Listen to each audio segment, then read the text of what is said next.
Ratio रो ई question सब बेले परीक्षा रे पड़े केमिति सहज रे करिवे आसंतु देखिबा। तो एटी क्वेश्चन दैछि A:B 2:3 B:C 4:1 C:D दैछि 2:5 देन A:B:C:D पचारिछि। तो एमिति आमे केमिति सॉल्व करिबा देखो हमको बाहर करिवार अछि A:B:C:D। तो प्रथमे देखो A:B रे दैछि 2:3 लेखो 2:3 B:C दैछि 4:1 तो 4 आउ C तळे 1 लिखि दियो C:D दैछि 2:5 C तळे लेख 2 एवं D तळे लेख 5 एबे जो जगह गुडिक फांका रहिला देखो टिके ध्यान देखि एठी दुईटा स्पेस फांका अछि एठी 3 अछि त माने एठी को 3 लेखो एठी भी 3 लेखो देखो एठी गोटे स्थान फांका अछि तो ए 4 को एठी लिखि दियो एठी गोटे स्थान फांका अछि ए 1 को ता पाख संख्या को ता पाखे लिखि दियो एठी दुईटा स्थान फांका अछि तो ए 2 को दुईटा जगह लिखि दियो एबे बस मल्टीप्लाई करिवार अछि 4 दुने 8 दुने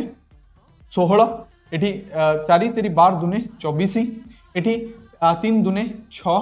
एंड एटी 5 3 15 तो ये हम करेक्ट आंसर 16 अनुपात 24 अनुपात 6 अनुपात 15 ये हम करेक्ट आंसर। तो एमिति आउट ट्रिक देखिया पई चैनल को एबे ही सब्सक्राइब करंतु।